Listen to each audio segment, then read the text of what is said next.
When we hear the term climate change, are we sure what it means? It really refers to a change in the pattern of weather. Climate change may refer to a change in average weather conditions. The increase in the occurrence of more powerful storms such as hurricanes Irma and Maria is said to be linked to climate change. Other effects are sea level rise, saltwater intrusion, the scarcity of fresh water, coastal erosion, the whitening of the reefs, which affects the fish lives. Those are some of the major effects that affects the Caribbean region, including Barbados. So developing countries need to access these funds, and examples of these fundings are the Green Climate Fund, the Adaptation Fund, the Caribbean Development, and IDB also had some funding to fund adaptation and mitigation projects. The Green Climate Fund, GCF, is a new global fund created to support developing countries respond to the challenges of climate change. Billions of dollars have been pledged to support the efforts of developing countries by 194 countries who are parties to the United Nations Framework Convention on Climate Change. Barbados is seeking to capitalize on some of these funds, but it is not always an easy task. It's difficult sometimes for developing countries to actually access the funds given the level of red tape that you have to go through. And the other issue is that we lack capacity in building concrete project proposals that will meet the criteria of the funding. So we at the Economic Affairs Division sought to close that capacity gap.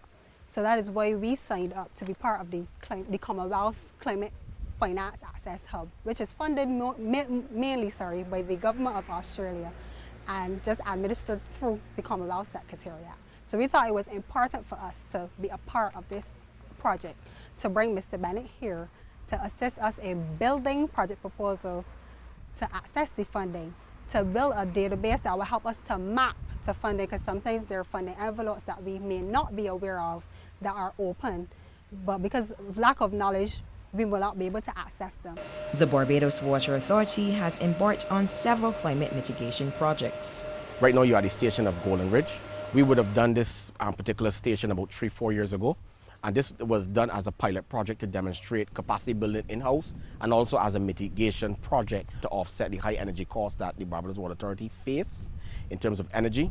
And we chose this particular location because being able to do an easier installation and then integrate it to the pumps. So what you're seeing here right now currently is an 80 to 100 kilowatt PV system that is in operation.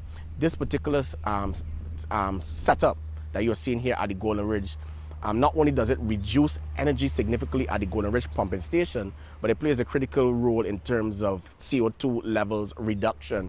It is also very important to design projects that build resilience. Before we even had the storms, we were building in what we would call battery backup, meaning to say that if the grid is down, we want to be able at the Barbados Water Authority to be able to pump water, Aisha, to our residents, so we are putting in for storage.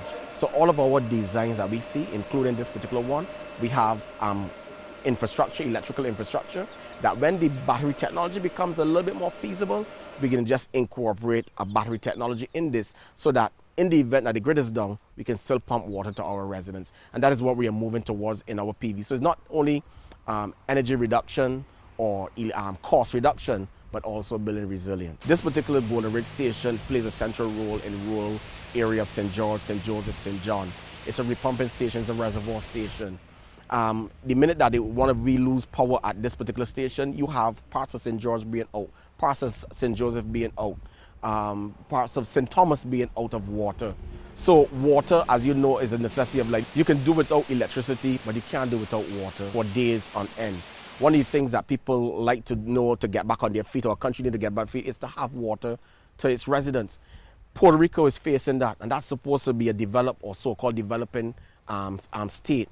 The same thing is happening to countries like Anguilla, St. Martin, Dominica. Barbados needs to learn from these examples and build towards climate resilience when it comes to their PV system, and that is our goal. Studies have suggested that over the next 15 years, US $5 to $6 trillion will be needed every year to solely invest in infrastructure to support low-carbon transition.